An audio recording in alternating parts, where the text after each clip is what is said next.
이 아침에 하나님께서 우리에게 주시는 말씀은 구약성경 에스겔서 28장 말씀입니다. 에스겔서 28장 20절에서 26절 말씀입니다.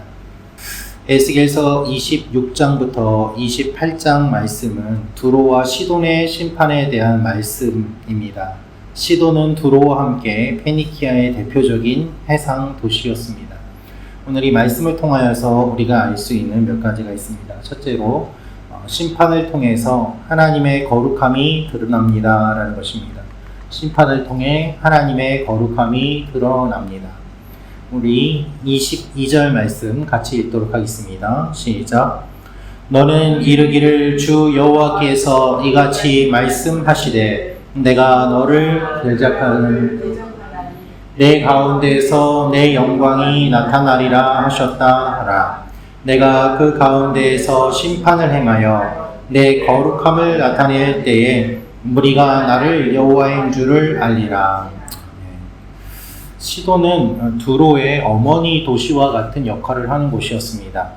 지정학적으로 두로보다 육지에 있고요. 또 시돈에서 유명한 사람이 바로 이세벨입니다. 이세벨은 아합과 결혼하여서 하나님의 백성들이 우상을 섬기는 그 일들을 하도록 가장 앞장섰던 유명한 악독한 여인으로 꼽히고 있습니다.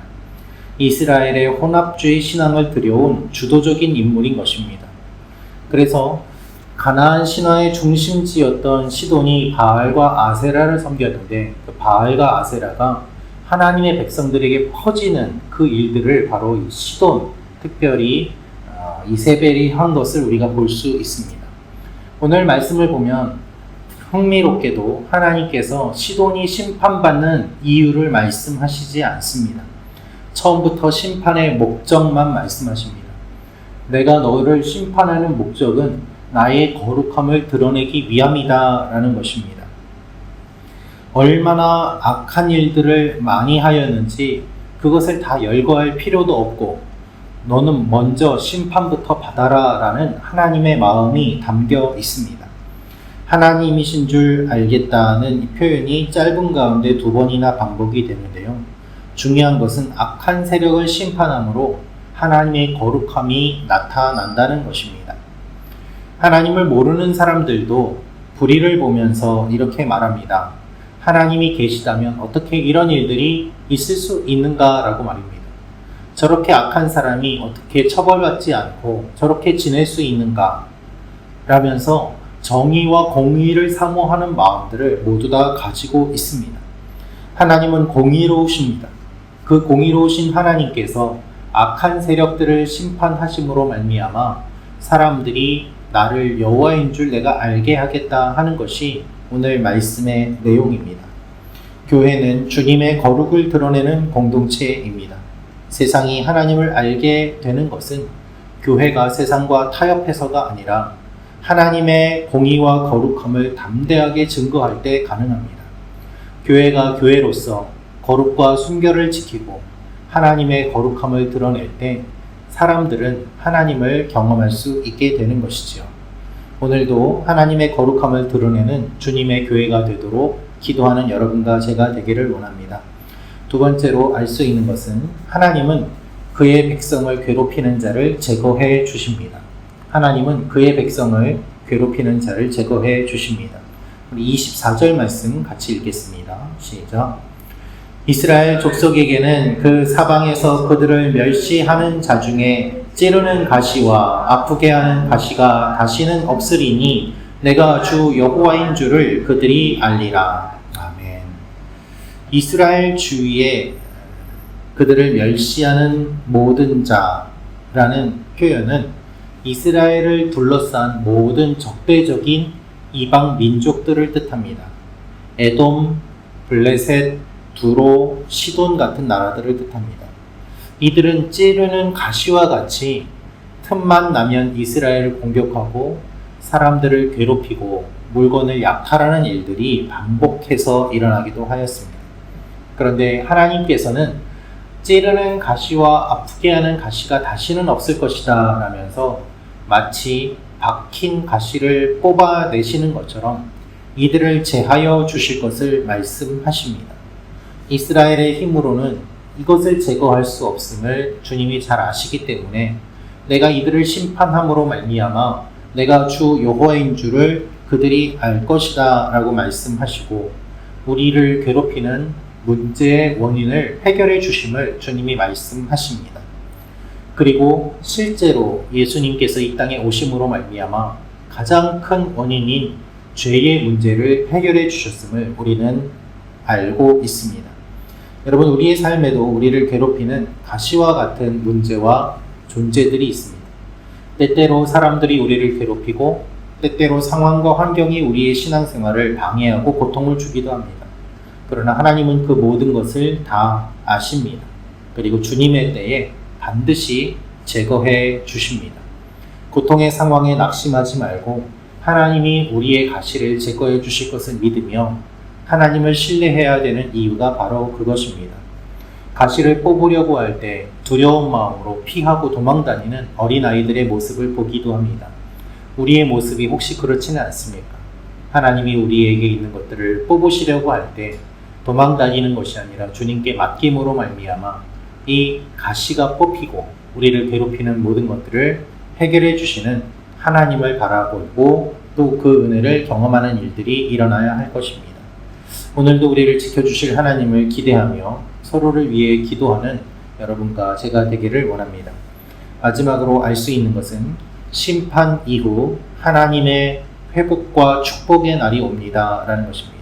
심판 이후 하나님의 회복과 축복의 날이 옵니다. 25절, 26절 말씀 같이 읽겠습니다. 시작. 주 여호와께서 이같이 말씀하셨느니라. 내가 여러 민족 가운데 흩어져 있는 이스라엘 족속을 모으고 그들로 말미암아 여러 나라의 눈앞에서 내 거룩함을 나타낼 때에 그들이 고국 땅 곧 내 종 야곱에게 준 땅에 거주할지라. 그들이 그 가운데 평안히 살면서 집을 건축하며 포도원을 만들고 그들의 사방에서 멸시하던 모든 자를 내가 심판할 때에 그들이 평안히 살며 내가 그 하나님 여호와인 줄을 그들이 알리라. 아멘. 하나님께서 이방 민족들에 대한 심판 예언을 마무리하시면서 이스라엘의 회복과 축복에 대한 놀라운 약속을 보여주십니다. 하나님께서 말씀하신 이 약속은 538년 고레스 칙령 이후에 귀환이 시작되어서 성취되었습니다. 26절은 그들이 돌아온 이후의 모습을 설명하고 있습니다. 그들이 평안히 살며 내가 그 하나님 여호와인 줄 그들이 알게 될 것이다 라고 말씀하십니다.